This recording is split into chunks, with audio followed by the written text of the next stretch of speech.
Hello दोस्तों, सबसे पहले मैं आपसे रिक्वेस्ट करना चाहती हूँ कि वीडियो देखने के बाद सब्सक्राइब जरूर कर लीजिएगा। मैं इन वीडियोस को बनाने में बहुत मेहनत करती हूँ और इसी से मैं अपना खर्चा चलाती हूँ।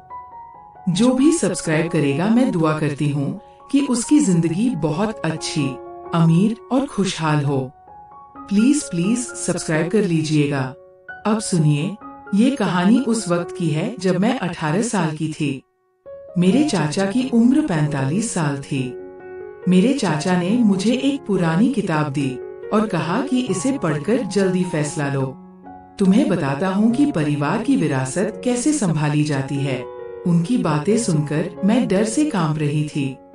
मैं ये किताब नहीं पढ़ सकती, मुझे बहुत शर्म आती है।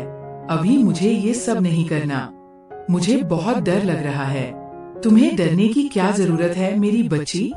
परिवार में ये सब होता ही है और मैं तुम्हें अच्छी तरह से समझा देता हूँ। प्लीज मुझे ये सब नहीं करना और मैं किसी कीमत पर भी ये किताब नहीं पढ़ सकती। चलो, मैं ही तुम्हें पढ़कर सुनाता हूँ। मैं तुम्हारा चाचा हूँ, मुझसे कैसा शर्माना। ये कहकर वह मेरे पास आए और किताब खोलकर पढ़ने लगे। एकदम से मैंने अपनी आंखें बंद कर ली। मैं भारी भरकम लाल रंग की साड़ी में दुपट्टा सर पर टिकाए बैठी थी। आंखों से आंसू का समंदर बह रहा था। मेरी आंखों में वो खुशी नहीं थी जो हर लड़कियों के किस्मत में लिखी जाती है। मैं बिल्कुल चुपचाप बैठी थी। मेरी सांस भी धीरे धीरे चल रही थी। चेहरे पर दुपट्टा डाले, हाथों की मेहंदी में उलझी सोच रही थी। ये पल जो हर लड़की के लिए बहुत खास होता है, मेरे लिए क्यों एक बुरी किस्मत जैसा महसूस हो रहा था। रमेश, ये नाम बचपन से मेरे कानों में पड़ता आया था। इस चेहरे को मैं हमेशा देखती आई थी। एक ऐसा आदमी जो अपनी मर्जी का मालिक था, जिसके तेवर बहुत गुस्सैले थे।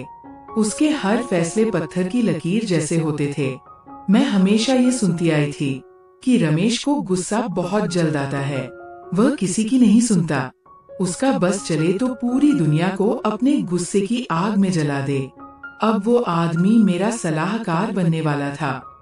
दिल चाहा कि सब कुछ छोड़कर भाग जाऊं, मगर भाग कर जाती भी कहां। मेरी तो किस्मत लिखी जा चुकी थी। आज की शाम मुझ पर मोहर लगने वाली थी। पूरा गांव हर तरह के रंग बिरंगे फूलों से सजाया हुआ था। बड़े बूढ़े बच्चे सब खुशी में बैठे हुए थे। रमेश भी एक कुर्सी पर बैठा हुआ था, जो किसी राजा से कम नहीं लग रहा था। रमेश की आंखों में जीत का गुरूर और होठों पर मुस्कुराहट थी। उसकी खुशी का कोई ठिकाना नहीं था। उसके दोस्तों ने उसे छेड़ा तो वो हल्का सा हंसा, और हंसता भी क्यों ना, आखिर उसने 18 साल का इंतजार किया था। मैं उस नन्ही सी जान के लिए पूरे 18 साल उसके बड़े होने का इंतजार किया, और अब वह इस वक्त मेरी जिम्मेदारी हो चुकी है। रमेश की आंखों में तो मुझे पाकर बहुत खुशी झलक रही थी, जैसे उसे कोई खजाना हाथ लग गया हो, और वह मुझे बरसों से देखता आ रहा था। मैं शुरू से ही बहुत मेहनती और सीधी साधी सी हर तरफ मदद करती रहती थी, और मैं रमेश के दिल में तो पैदा होते ही बस गई थी। वो जानता था मैं उससे बहुत छोटी हूँ, लेकिन फिर भी वह मुझे विरासत सौंपना चाहता था। उसे यकीन था वक्त के साथ साथ मैं सब कुछ सीख जाऊंगी। वो तो अपनी मर्जी से ये फैसला कर रहा था, लेकिन मैं तो अपनी किस्मत पर रो रही थी। उसके परिवार में वह सबसे बड़ा था, इसीलिए वह सब उसकी इज्जत किया करते थे। अब तो गांव के बुजुर्ग भी आ चुके थे। बैठक भी सजाई जा चुकी थी। बैठक के आसपास सभी लोग चुपचाप बैठे बुजुर्गों की बातों को सुन रहे थे। उस बैठक में भाग ले रहे थे। जैसे जैसे बुजुर्ग बोलते, मेरे दिल की धड़कनें बढ़ती चली जा रही थी। मैं नहीं चाहती थी कि रमेश से मुझे ये विरासत मिले, लेकिन बुजुर्ग फैसले को संपन्न करने की कोशिश कर रहे थे। बुजुर्ग मुझे हर वो सलाह देने की कस्में खिला रहे थे, लेकिन मुझे होश कहाँ था। मेरी आंखों से बेबस होकर आंसू मेरे होठों तक आ रहे थे। मेरे होंठ कांप रहे थे, दिल जैसे किसी ने मुट्ठी में जकड़ लिया हो। मैंने सर उठाकर देखा, आसपास सबके चेहरे पर एक सा असर था। फैसला हो चुका था। अब हम दोनों के बीच विरासत सौंपने बाकी था, और वह भी संपन्न करने की तैयारी चल रही थी। मेरी माँ सामने ही बैठी थी। आंखों में आंसू थे। वजह से कह रही हो, मेरी बच्ची, मेरी लाचारी को समझो। मैं बिन पिता की बच्ची थी, इसलिए कुछ भी ना बोल पाई थी। ज्यादातर रोने की वजह से मेरी हिचकियां बन गई थी। मैं फूट फूट कर रोने लगी। मेरा दिल चाहा कि मैं जोर से चीखूं और इस बैठक से कहीं दूर भाग जाऊं, मगर मेरी जुबान साथ नहीं दे रही थी। बुजुर्गों ने विरासत सौंपने शुरू कर दिए थे। मैंने दुपट्टे के पीछे अपने होठों को जोर से दबा लिया था। आंसू मेरे गालों से होते हुए होठों पर बहता जा रहा था। दिल जैसे किसी ने मुट्ठी में दबा लिया हो। आखिरकार कांपते कांपते मैंने वो सारी सलाह पूरी कर ली। विरासत सौंपना संपन्न हो गया। विरासत सौंपने के बाद मेरी विदाई नहीं हुई थी। बुजुर्गों ने विदाई 2 साल बाद की रखी थी, जिसकी वजह से मुझे मेरे घर में भेज दिया गया था। घर भी आज बेहद सजाया गया था। मैं अपने घर में आ गई थी। यहाँ एक सुकून था, जैसे किसी ने मेरे सर पर से बोझ हटा दिया हो। लेकिन मेरी धड़कनें तो अभी भी बेकाबू चल रही थी, क्योंकि रमेश अभी गया नहीं था। बाहर आंगन में रमेश अपनी शान में कुर्सी पर बैठा था।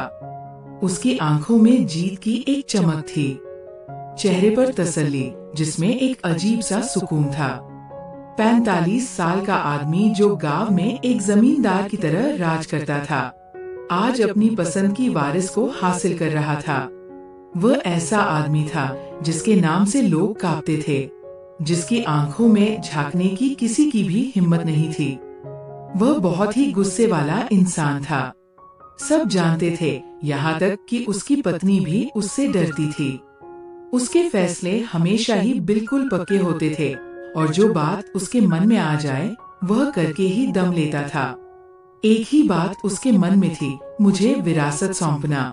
जिसके पास ताकत हो वो कुछ भी कर सकता था, लेकिन मैं तो एक बिन पिता की बेटी थी। मैं कैसे अपना फैसला सुना सकती थी? जब बुजुर्ग कस्में खिला रहे थे तो वो रोबदार आवाज में कहने लगा, मैं हर सलाह देता हूँ, मैं इसका पूरा ख्याल रखूंगा। उसका जोरदार आवाज सुनकर ही एक पल के लिए मैं कांप गई थी। उसको पहले से ही पता था कि मैं उसे पसंद नहीं करती, लेकिन फिर भी वह मुझे विरासत देना चाहता था। विरासत सौंपना पूरा हो चुका था। मेरे दिल में तो एक बेनाम सा डर पैदा हो रहा था। मेरी आंखों में आंसू भर गए थे। जिस्म जैसे किसी बोझ तले दब गया था। विरासत सौंप चुकी थी। फैसला हो चुका था। अभी मैं अपने आंसू साफ करने का सोच भी नहीं पाई थी कि दरवाजा खुला और मेरी माँ घर में दाखिल हुई। मुझसे कहने लगी, मेरी बच्ची, मेरी गुड़िया, मैं बहुत मजबूर थी। इस मजबूरी के कारण मैंने तुम्हें ये विरासत लेने दी। अगर मैं ऐसा ना करती तो वह तुम्हारी जिंदगी बर्बाद करके रख देता। मैं बेबस थी। मुझे माफ कर दो मेरी बच्ची। मेरी बेटी तो अभी पूरी जवान भी नहीं हुई है, और मैं अकेली विधवा होकर क्या करूंगी? पूरा गांव उन लोगों के हाथ में है। हमारा कोई रिश्तेदार उनके खिलाफ नहीं जा सकते। मेरी बच्ची, तुझे मैं बदनाम होता नहीं देख सकती। अगर रमेश से तेरी विरासत ना हुई तो उसके बाद तुझसे कोई विरासत नहीं लेगा। पूरा गांव जानता है, पूरा शहर जानता है कि तुम रमेश की वारिस हो। मैं माँ के गले लगकर फूट फूट कर रोने लगी थी। मैं अपना सारा गम भुला देना चाहती थी। मैं जानती थी कि मेरी माँ मजबूर थी, इसलिए उन्होंने इस फैसले की हामी भरी थी। इतने में मेरी चाची भी घर में दाखिल हुई। उनके हाथ में सोने की 2 चूड़ियां थी। उन्होंने मुझे यूं रोता हुआ देखकर कहने लगी, क्यों इतना ज्यादा रो रही हो? जैसे लग रहा है तुम्हारी विरासत जबरदस्ती की गई हो। उठो। उन्होंने प्यार से मुझे छेड़ा था। मेरे चेहरे से मेरा दुपट्टा उठाया। मुझसे कहने लगी, अरे नजर ना लग जाए मेरे भाई की पसंद को। तुम बहुत ही समझदार हो। मैं जानती थी रमेश की बहन मोहब्बत जताने आई थी, मगर उनकी बातें मेरे दिल पर वार की तरह चुभ रही थी। फिर मेरी माँ ने कहा, मेरी बच्ची अभी बहुत छोटी है, वो विरासत का मतलब नहीं समझती। तुम रमेश जी से कहो, मेरी बच्ची से जोर जबरदस्ती ना करें, उसकी उम्र अभी छोटी है, वो ये सब बर्दाश्त नहीं कर सकती। तभी रमेश की बहन कहने लगी, विरासत हो गई ना उसकी, अब विरासत का मतलब भी समझ जाएगी। तुम्हें फिक्र करने की जरूरत नहीं इस सब के लिए। मेरा भाई कोई जाहिल गवार नहीं जो उसे जोर जबरदस्ती करेगा। ये लड़की मेरे भाई की पसंद है, वो जो चाहे करे, उसकी मर्जी है। तुम्हें इसमें दखल अंदाजी करने की कोई जरूरत नहीं है। और बेटी, तुम्हें अपनी विरासत को संभालना अब तुम्हारे हाथ में है। तुम छोटी उम्र का बहाना नहीं बना सकती हो। लड़कियां तो 16 साल की उम्र में ही जिम्मेदार हो जाती है, और तुम तो अभी 18 साल की हो गई हो। तुम्हें अच्छे से पता होना चाहिए कि विरासत को कैसे संभाला जाता है। अभी तुम्हारी विरासत हुई है, सौंपने के लिए तुम्हारे पास 2 साल का वक्त है। तुम अपनी माँ से सीख कर आना कि विरासत को कैसे संभाला जाता है। रमेश की बहन की बातें मेरे दिल पर तीर की तरह चुभ रही थी। मैं चाहकर भी उनको कोई जवाब नहीं दे सकी थी। एक तो उन्होंने अपने 45 साल के भाई से मुझे विरासत सौंपवा दी। अब मुझे समझा रही थी कि विरासत को कैसे संभाला जाता है। मैं जवान थी, समझदार थी। फिर उनकी अगली बात सुनकर मैं बिल्कुल ठिठक कर रह गई थी। मेरा भाई तुमसे बात करना चाहता है, और हाँ, मेरी बात कान खोल कर सुन लो। मेरे भाई को शिकायत का कभी कोई मौका मत देना, वरना तुम जानती हो उसका अंजाम क्या हो सकता है। उनकी अकड़ू बातें सुनकर मेरा दिल दुख गया था। रमेश मुझसे बात करने के लिए आ रहा था। डर के मारे मेरे दिल की धड़कनें और तेज हो गई थी। मेरी माँ बेबस होकर घर से निकल गई थी, और इतना कहकर मेरी चाची भी घर से चली गई थी। मैं कुर्सी के सिरहाने से टेक लगाए अपने हाथों की उंगलियों को मोड़े हुए बैठी हुई थी। तभी दरवाजा खुला। रमेश घर में दाखिल हुआ। उसके घर में आते मेरे हाथ पैर सब कांपने लगे थे। उसने आते ही मुझे बड़ी प्यार से बुलाया था और आकर मेरे पास बैठ गया। कहने लगा, मन तो करता है तुम्हें अभी पूरी जिम्मेदारी सौंप दूं, लेकिन मैंने तुम्हारा 18 साल से इंतजार किया, अब 2 साल में और क्या ही हो जाएगा। मैं चुपचाप बैठकर उसकी बातें सुन रही थी। उसने जेब से एक गिफ्ट निकाला और मेरे हाथ में थमा दिया। मुझसे कहने लगा, ये इस्तेमाल करने वाली चीज है। ये कहकर मेरे पास आकर उसने मुझे गले लगा लिया। मेरा सांस तो जैसे थम सा गया था। मैं कांप सी गई थी। उसके बाद उसने अपनी बातें दोहराई। उसके इस तरह की हरकत से मैं बिल्कुल सुन होकर रह गई थी। उसकी बातें मेरे मन पर निशान छोड़ गई। इस हरकत पर मैं काम कर रह गई थी। तभी मुझसे ये कहने लगा, अब तुम इतना मुझसे डर क्यों रही हो? अब तो हम दोनों परिवार के हैं। अब मैं तुम पर पूरा हक रखता हूँ। तुम्हें मुझसे डरने की कोई जरूरत नहीं है। तुम्हें पता है ये विरासत मेरे लिए कितनी खास है। पूरे 18 साल मैंने तुम्हारा इंतजार किया। बस तुम्हें वारिस बनाने के लिए सब मुझसे कहते थे, विरासत किसी और को दे दो। लेकिन मैं तो तुमसे मोहब्बत करता था और तुम्हारे साथ परिवार की जिम्मेदारी बांटना चाहता था। तुम बहुत छोटी थी। मैं सबसे यही कहता था, उसे थोड़ा बड़ा होने दो, और तुम अब मेरी वारिस हो चुकी हो। ये सुनकर मेरी आंखों में आंसू आ गए, मगर मैं कुछ बोली नहीं। मैं हैरान होकर उसकी बातें सुनती रही। रमेश की बातें मुझे सुकून नहीं दे रही थी, बल्कि एक नए सिरे से एक नए दर्द में डाल रही थी। वो और ज्यादा मेरे करीब हुआ। तुम हमेशा याद रखना, तुम मेरे लिए बहुत जरूरी हो। बहुत जल्द तुम्हें अपने घर की जिम्मेदार बनाऊंगा। मेरे लिए 2 साल किसी जुल्म से कम नहीं। अब तुम्हें धीरे धीरे सब समझ आ जाएगा। मेरा दिल चाहा कि मैं चीख कर कहूँ कि मैं इस सब के लिए अभी तैयार नहीं हूँ, और यह भी कहना चाहती थी, ये विरासत मेरी मर्जी के खिलाफ हुई है, मगर उसके आगे मेरी जुबान नहीं खुल पा रही थी। मैं उसके सामने आंख उठाने की भी हिम्मत नहीं कर सकती थी। मैं अब चुप हो गई थी। रमेश ने एक पल के लिए मेरी चुप्पी को देखा, फिर वो अचानक आगे बढ़ा। मैंने उसे पीछे हटाना चाहा, मगर रमेश की पकड़ बहुत तेज थी। उसने झुककर फिर से मेरी बातें दोहराई। मेरी तो सांसें जैसे फिर से रुक गई थी। दिल की धड़कनें जैसे कानों में गूंजने लगी थी। हैरानी के मारे मेरी आंखें फैल गई थी। मेरा जिस्म जैसे पत्थर का हो गया हो। रमेश धीरे से मुस्कुराकर पीछे हट गया था। अभी के लिए इतना ही काफी है, और शरारत से बोलता हुआ दरवाजे की तरफ बढ़ गया। बहुत जल्द तुमसे दोबारा मुलाकात होगी वारिस, तुम अपना ख्याल रखना। मैं तो यही बिल्कुल सुन होकर बैठी रह गई थी। हाथ में उसका दिया हुआ गिफ्ट बॉक्स था, पर उसकी बातें मेरे दिल पर बेशुमार सवाल कर रही थी। आखिर मैं उसे कैसे बच पाऊंगी? उसे समझ क्यों नहीं आ रहा? मैं इस सब के लिए अभी तैयार नहीं हूँ। अब मैं बस अपने मायके में 2 साल की मेहमान थी। 2 साल बाद मेरी जिम्मेदारी थी।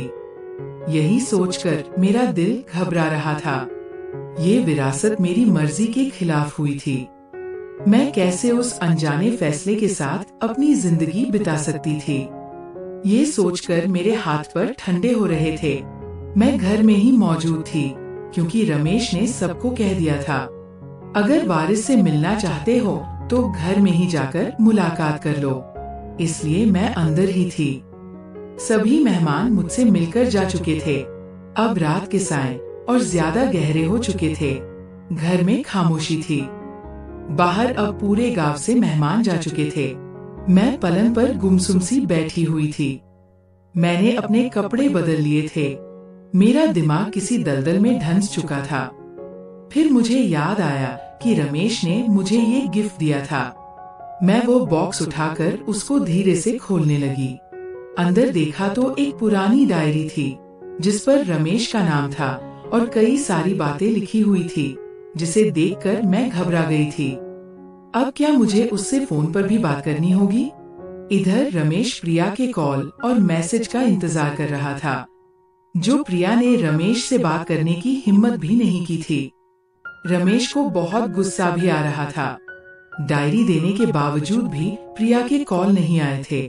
रमेश अब बैठे बैठे यही सोच रहा था, काश वह अपनी साथ आज ही जिम्मेदारी सौंप देता।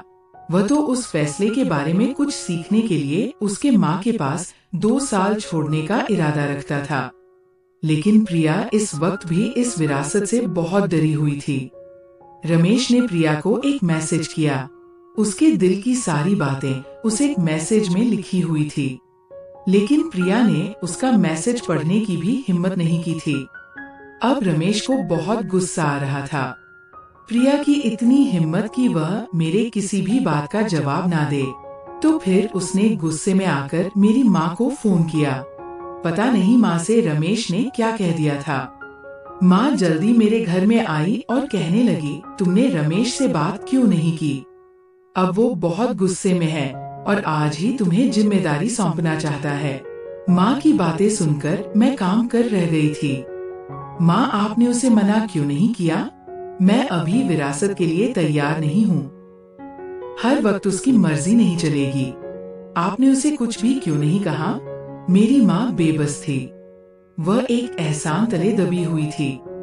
ये आज से 20 साल पहले की बात थी, जब मेरे दादा और पापा रमेश के खेत में काम किया करते थे और रमेश बहुत अमीर जमींदार आदमी था। रमेश के पापा तुम्हारे दादा को बहुत मानते थे और उन्हें रमेश के सारे जमीनों के बारे में पता भी थी। आधा से ज्यादा खेतों को प्रिया के दादा और पापा संभालते थे। उस वक्त रमेश 27 साल का था और मेरी मम्मी पापा की शादी के 2 साल के बाद मेरी पैदाइश हो गई थी। उस वक्त रमेश 29 साल का था और मैं बहुत ज्यादा समझदार थी। मुझे रमेश ने गोद में खिलाया था। रमेश क्या गांव में सभी लोग मुझे खिलाते थे? मैं बिल्कुल परी की तरह थी। एक दिन जब मेरे दादा की मृत्यु हुई, सभी लोग हमारे घर पर आए थे। मेरे दादा का अंतिम संस्कार किया गया था। उनकी 13वीं पर रमेश के घर वालों ने बहुत खर्च किया था और उसी दिन मेरी विरासत भी तय हो गई थी। मैं सिर्फ 2 साल की थी और रमेश मुझे दिन रात सिखाता था। मम्मी तो ये नहीं चाहती थी लेकिन मेरे पापा बहुत खुश हुए थे। मेरी इकलौती बेटी उस हवेली की वारिस बन जाएगी। मेरी माँ इस बात को लेकर मेरे पापा से बहुत लड़ाई करती थी कि मैं अपनी बेटी को अभी पढ़ाऊंगी लिखाऊंगी। जब वो 20 साल की हो जाएगी तब उसकी विरासत के बारे में सोचेंगे। लेकिन मेरे पापा तो पक्का इरादा करके बैठे थे कि मेरी इतनी हिम्मत नहीं कि मैं रमेश को और उसकी फैमिली को इस बात के लिए मना कर सकूं, क्योंकि हम तो उनके नौकर समान हैं और अगर उन लोगों ने हम पर इतनी कृपा की है तो हमें खुशी से ये बात स्वीकार कर लेनी चाहिए। मेरी माँ को ये बात बिल्कुल भी पसंद नहीं थी, क्योंकि रमेश मुझसे पूरा 27 साल का बड़ा था। रमेश के घर वाले और रमेश मुझे बहुत चाहते थे। बचपन से लेकर आज तक मैं रानियों की तरह पली थी। मैं पढ़ाई भी कर रही थी। 12वीं क्लास में थी जब मेरी विरासत हो गई और मेरी माँ बहुत मजबूर थी, क्योंकि मेरे पापा की भी मृत्यु बहुत जल्द हो गई थी। उनको दिल की बीमारी हो गई थी। उनके सीने में हमेशा दर्द रहता था। हमने इस बात को नॉर्मल बात समझी और कभी चेक नहीं कराया। जब दर्द हद से ज्यादा बढ़ गया तब रमेश ही और रमेश के पिता मेरे पापा को शहर ले गए थे और जब चेक कराया तो उनके पूरे दिल में बीमारी फैल चुकी थी। उनकी बीमारी लास्ट स्टेज पर थी। उनको बचाना नामुमकिन था। अस्पताल में ही उन्होंने रमेश और रमेश के पिता से वादा कर लिया कि तुम प्रिया को अपनी वारिस बना लेना। जब पापा घर आए तो वह किसी को पहचान नहीं रहे थे। सबको भूल चुके थे। ऐसे में माँ क्या करती? माँ और मैं अकेले रह गए थे और वह मजबूर हो गई थी। मेरे पापा का क्रियाकर्म का सारा खर्चा रमेश और रमेश के घर वालों ने उठाया था।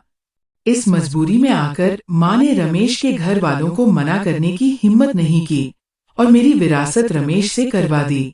रमेश मुझे बचपन से मोहब्बत करता था, इस बात में कोई शक नहीं था, और जब मैं 18 साल की हुई उस हवेली की वारिस बन गई थी। इसलिए मेरी माँ बहुत मजबूर थी।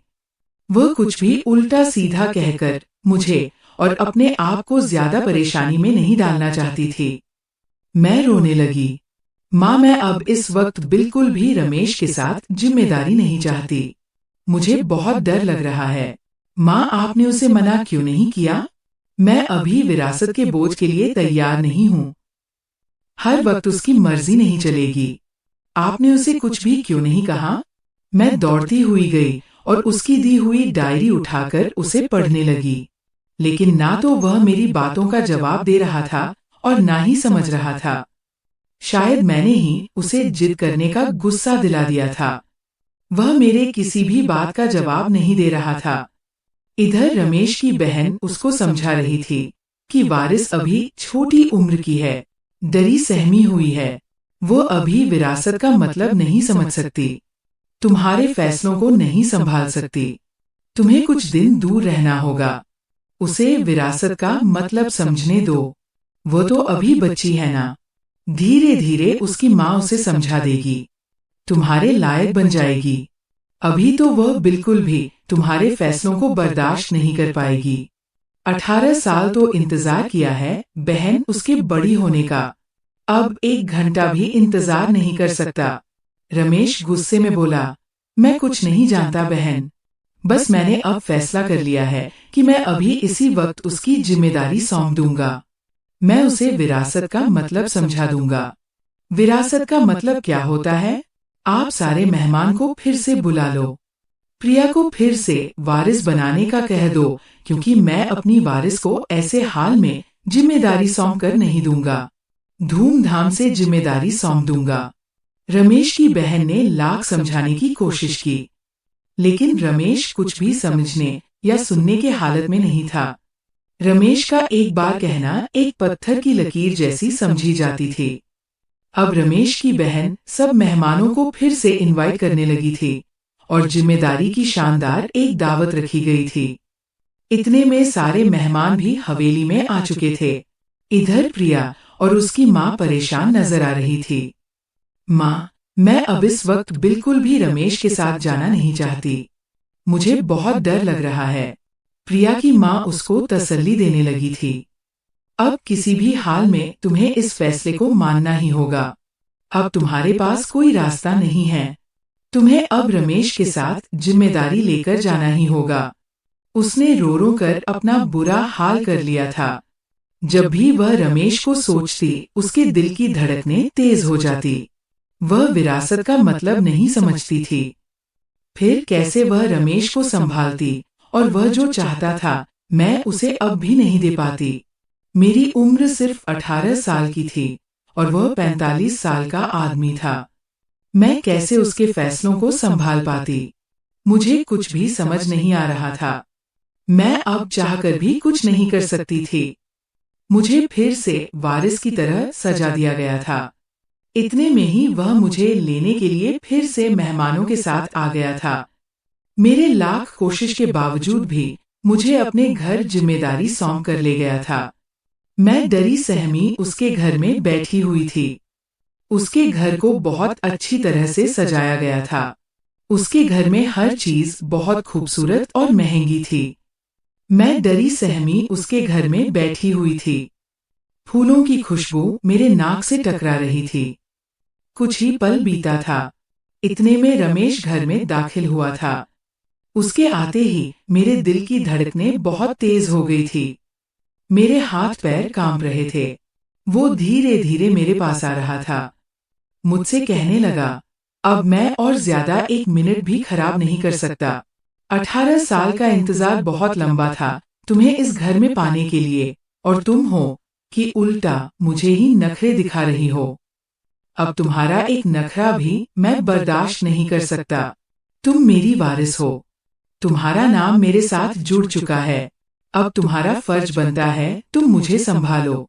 उसकी बातें ही मुझे और ज्यादा डर में डाल रही थी। मैं लड़खड़ाती जुबान से कहने लगी, देखो रमेश जी, मैं अभी इस सब के लिए तैयार नहीं हूँ। मुझे इस सब के बारे में थोड़ा भी नहीं पता।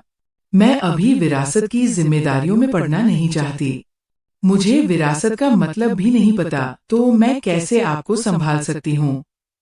मेरी हालत को आप समझने की कोशिश करो। मैं बिल्कुल भी आपसे इस वक्त इस रिश्ते की शुरुआत नहीं कर सकती। बस बस अब तुम्हारी कोई भी ड्रामेबाजी नहीं चलेगी। चलो उठ जाओ, ये किताब पढ़ लो।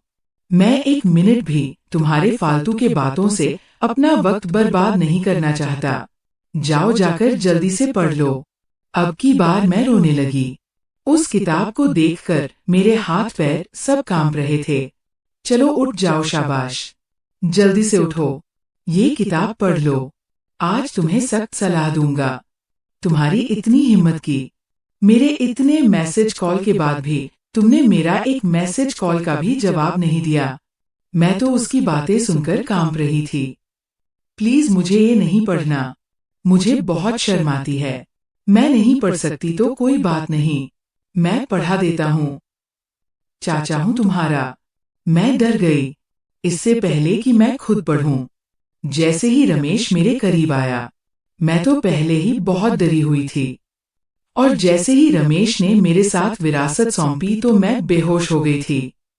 जब मुझे होश आया तो मैं अपनी चाची के कमरे में थी। धीरे धीरे मैंने आंखें खोली। मेरी चाची मेरे पास मौजूद थी। मेरी चाची कहने लगी कि तुम्हें घबराने या डरने की जरूरत नहीं।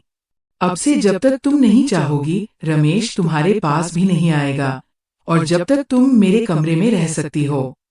चाची की ये बात सुनकर मैं बड़ी तसल्ली में हो गई थी। अब मैं रमेश को उस शाम के बाद से उस हवेली में नहीं देख रही थी। शायद रमेश बहुत शर्मिंदा हो गया था।